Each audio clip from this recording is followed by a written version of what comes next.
Hi, I'm Carol Andrews for another episode of Southwest TV News. Here are some of the stories we've been working on for today's show.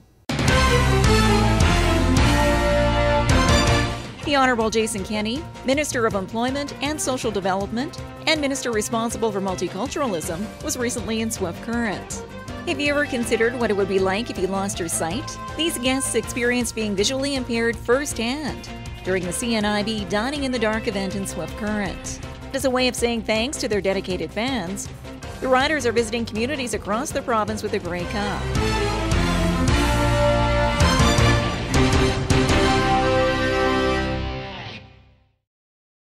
Thanks for joining us here today. Local entrepreneurs recently had a chance to meet up with a federal minister during a brief stopover in Swift Current. We have more in today's top story. The Honourable Jason Kenny, Minister of Employment and Social Development and Minister responsible for multiculturalism, was recently in Swift Current. Kenny joined David Anderson, MP for Cypress Hills Grasslands, for a number of business tours, including REM Enterprises. While touring REM and learning more about this world-renowned manufacturer in the agricultural industry, he also received a clearer understanding of some of the challenges faced by this Southwest employer. The availability of labor, skilled labor, labor willing to work the trades and willing to work in industry is a challenge. There's a training gap, there's a skills mismatch. I think that Minister Kenny speaks very well to, that's recognized throughout our industry. Similar concerns, which Kenny also heard during a closed roundtable discussion later that day with local entrepreneurs and other representatives of the Southwest. Employment issues, which he hopes could be addressed through the Canada Job Grant Program, which his department is hoping to get the provinces on board with. The idea behind the Canada Job Grant is the employers, especially we hope small and medium-sized businesses, would nominate individuals for particular training. They would put some money into it. We would also offset some of the costs, and they would the unemployed individual would have a guaranteed job at the end of it. Now, obviously, in an area like this with very low unemployment, there's not a lot of people that maybe necessarily need that additional training, but it is the Aboriginal community here is a good example. You've got a lot of unemployed young Aboriginals who could get into the workforce with some additional training. He further adds there needs to be more of a connection between all sectors of Canada, where those looking for employment can easily transition from one province to another. We've been trying to break down the barriers for example, the professional and licensing bodies and the trades, to ensure that a tradesman from Ontario can move to Saskatchewan, get his red seal, work right away, to ensure a professional from Quebec can move to Saskatchewan and not have to redo training. That's very important. We also need to break down unnecessary barriers to the recognition of credentials for immigrant professionals. For example, I've been trying to promote a greater reciprocity in the apprenticeship program. So a young fellow who might do a couple of years of an apprenticeship program in Ontario could move to Saskatchewan and still carry his hours with them and not lose any. And as employers across Southwest Saskatchewan strive to attract and retain more employees for the long term, meetings such as this one with the federal minister raise hopes of spurring positive action from governments at all levels to assist with the growing challenges employers of all sizes face on a daily basis.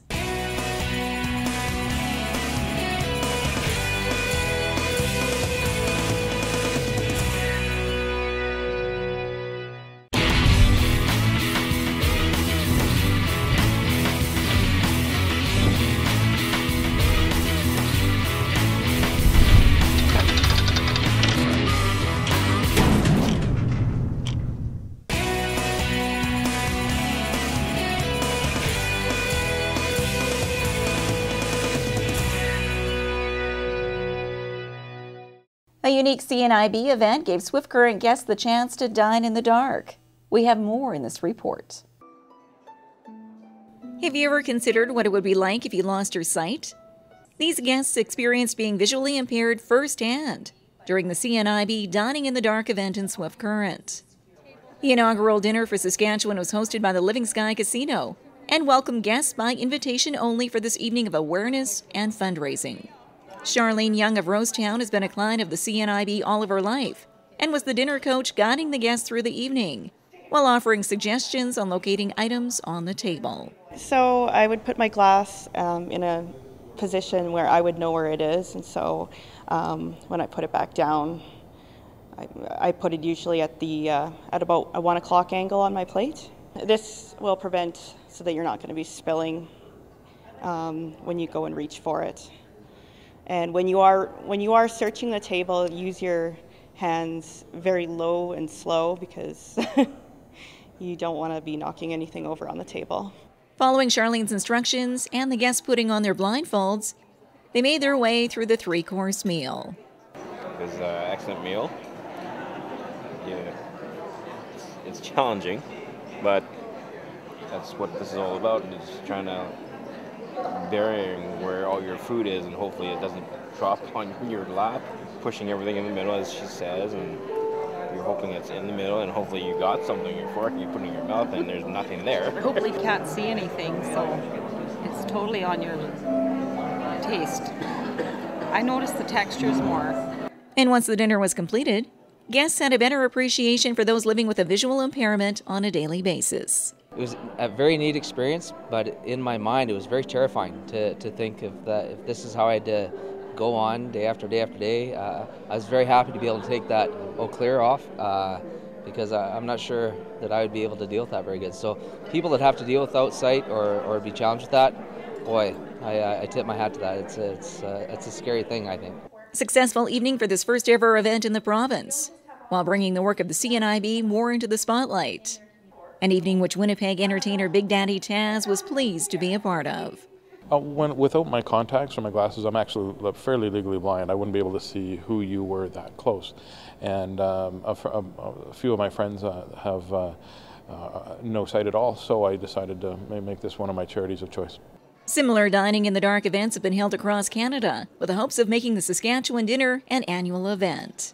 According to the CNIB, there are over 25,000 people in Saskatchewan who are blind or visually impaired, with 173 CNIB clients in Swift Current.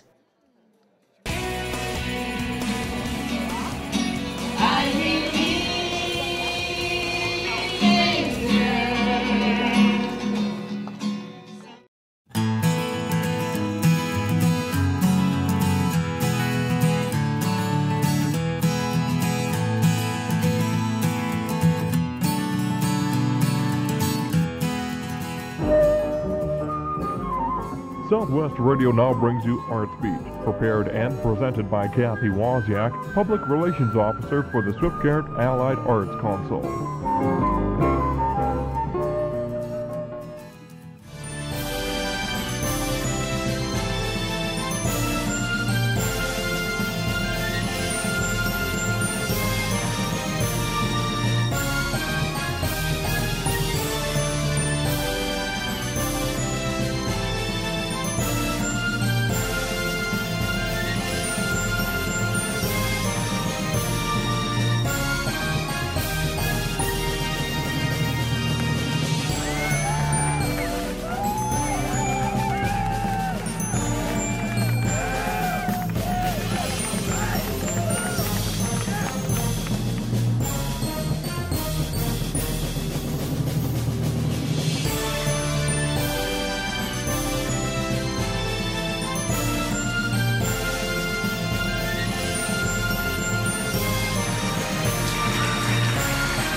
I had thought about making a buffalo before. It's a nice kind of sculptural thing, you know, nice big hump. Then I started thinking about it being kind of nice to build one of these animals that kids could play out of.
Rider fans in Southwest Saskatchewan had the chance to meet up with their favorite player and get a closer look at the Grey Cup during a special event at the iplex. Memories of the 2013 Grey Cup will be on the minds of Saskatchewan Roughrider fans for years to come.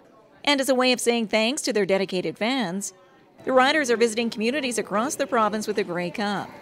On this Saturday afternoon, crowds of all ages lined up at the iplex in Swift Current for a chance to meet some of their favorite Roughriders, including Jordan Cisco, Taj Smith, Diamond Ferry, Dan Clark, and Mike McCullough. One by one, each of the fans received their autograph, chatted with the players, and then moved on to a photo opportunity with the Grey Cup. A memorable experience for these Rider fans. I really like them, and it's just that they've been my favorite team for my whole life. Actually, it's pretty neat because me and my son at the beginning of the season, seeing the Grey Cup, got our pictures taken with the Grey Cup as well. And me and my wife actually being in the Grey Cup in the stands watching the game was pretty surreal. So I don't know, it's always a dream as a kid to meet a Roughrider. And as these Saskatchewan Roughriders spent the afternoon autographing an array of memorabilia, they enjoyed meeting up with their loyal fans.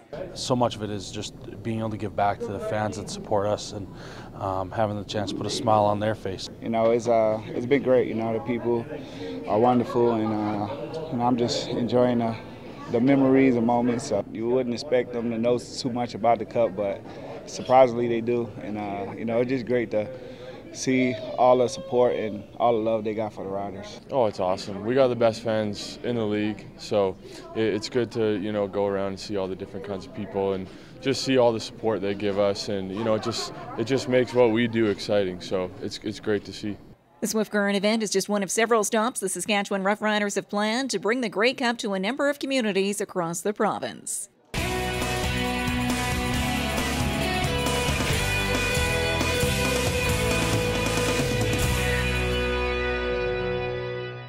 Well, this brings to a close another episode of Southwest TV News, reporting the stories that matter to you. We always welcome your news tips. You can always reach us here by phone at our studio or by email to contact us at southwesttvnews.com. Also, be sure to join us daily online for the latest news from across Southwest Saskatchewan and so much more at mylocaltv.ca. And be sure to follow us on Facebook, Twitter, and Pinterest. Thanks for joining us here today. I'm Carol Andrews.